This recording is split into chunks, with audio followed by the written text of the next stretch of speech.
show totally dedicated to the Western New York music scene, presented by the Music Exchange in Hamburg. Get ready for a great hour of interviews, music and tips from Western New York's leading musicians, with many other very special guests from around the country. And now, here's your host, Rich Rogan-Moser. Hi, folks. Welcome down to the Eastern Seaboard's premier music talk show. My name is Rich Rogan-Moser from Music Exchange. As always, here with my sidekick, who I really can't stand, the doctor. You really can't No, stand I'm me? kidding. I love you, brother. I know.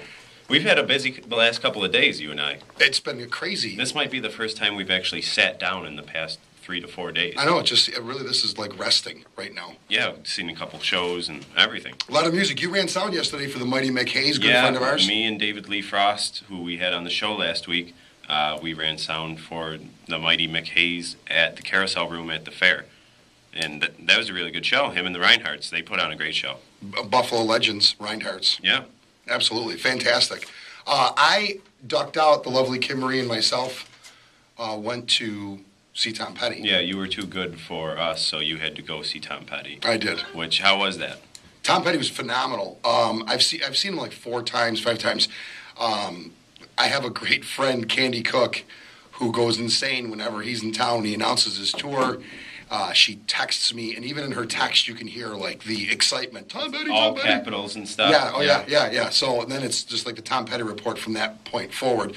But Tom Petty's one of those acts that he knows how to do it. He plays roots rock and roll. Band is phenomenal. Crosby, Stills and Nash opened up. Mm-hmm.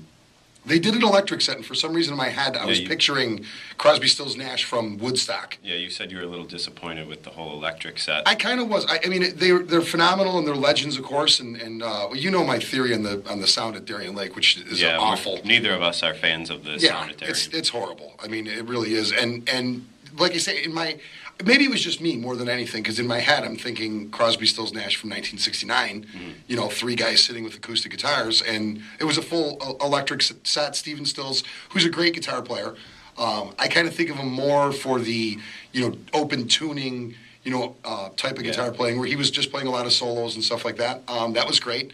I seen Peter Frampton Friday. I know that you and Kim Marie went to see Peter Frampton, and I know you won't say it because I know you're not that type of guy, but you did donate a guitar for Peter Frampton to sign for, was it Camp Good Days? Make-A-Wish. Make-A-Wish, okay. Yeah, the Music Exchange donated a guitar to Make-A-Wish Foundation, and thanks for bringing that up, Josh. I know you won't do it yourself. Oh, thank you. And we were guests of Make-A-Wish. Kim Marie and myself were guests there, and they are going to raffle a guitar. I don't know actually how they're going to raffle a guitar, but it's going to benefit Make-A-Wish, And that's good. No matter how they do it, I know that it'll turn out well, because everything they do and everything they touch is great.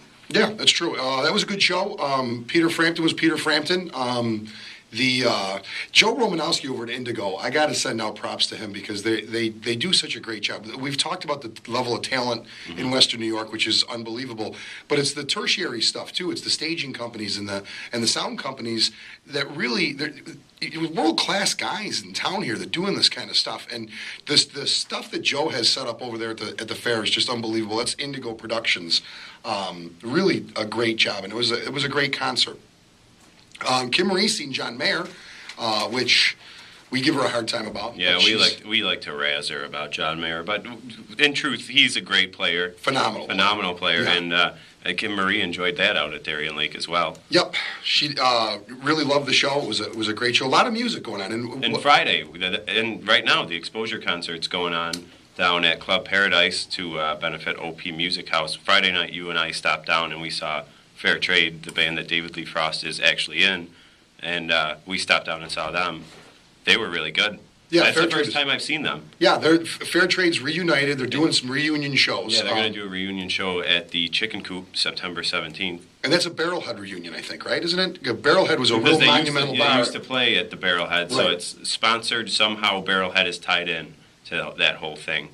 The Barrelhead, I think, was across the street from where Rain Party Bar is now. And I think it was kind of like a house.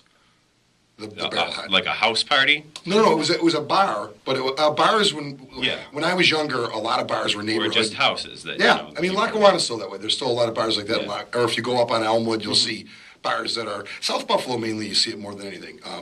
That were like kind of like my store actually, where there's a residence above it, and that kind of thing. I think the Barrelhead was that way though.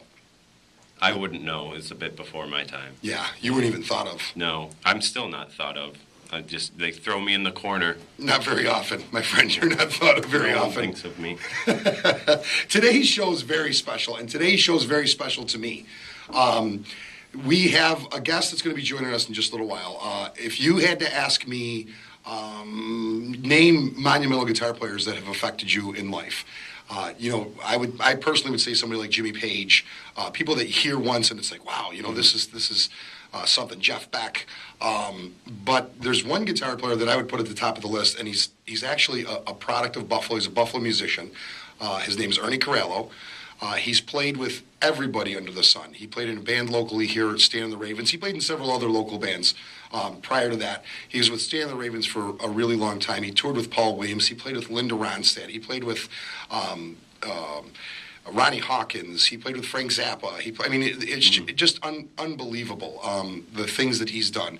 And if I had to name my biggest guitar influence ever, it would be Ernie Corallo, and he's going to be on the show with us in a little while, and it's going to be really an interesting talk. You mentioned Thursday at your show, Rich and Famous, when you guys played Thursday at Milligan's. You mentioned that basically every guitar riff, lick, everything you play, you've almost stolen from this. Yeah, and I know that Stan and the Ravens group really influenced you, and I've heard the story many times. Yeah, the story goes, and this story, Josh is probably sick of hearing it. My kids are sick of hearing it. I was 17 years old, and a friend of mine, I had just met a guy who had moved to California and moved back to Buffalo.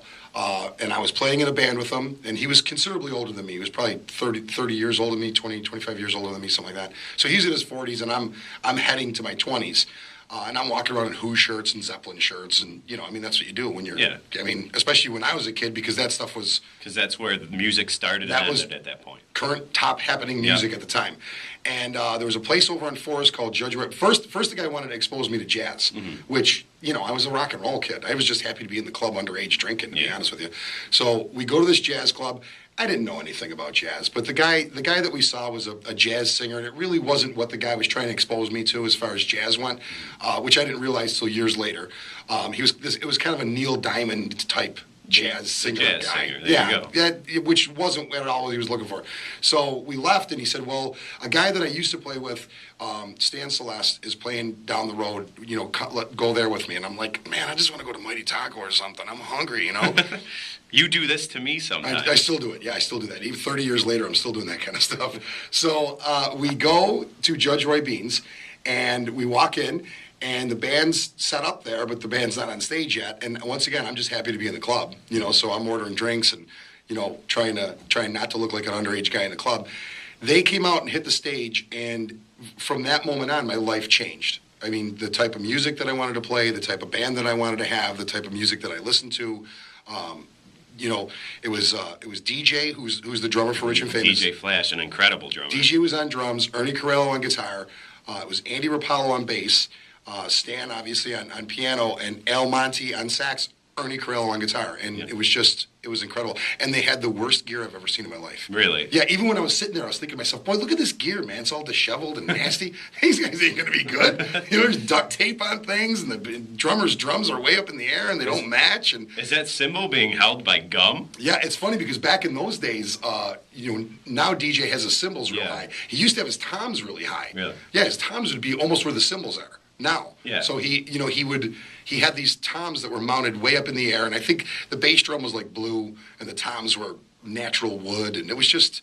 For those of you who don't know DJ, his cymbals are unnecessarily high to the point where if it was any other drummer, they'd have to stand up to hit them. It's like Wilt Chamberlain. Yeah. It's cymbals. It's like he has to do sort of like a hoop shot to get it, a jump shot to get his. Or like spiking a volleyball. Yeah. That's what I like to think of it as. But he somehow does it, and he does it like no one else can. Yeah, so that was my first recollection. And from that point on, I went and seen Stan and the Ravens, who were just a Buffalo legend. Every single chance I could get. Merlin's on Sundays. There were several. I was talking to Ernie earlier today, and I was trying to remember some of the other clubs. But I know Merlin's was every Sunday. Judge Roy Bean's a lot, which I don't even think that all those clubs are gone now, partially because I'm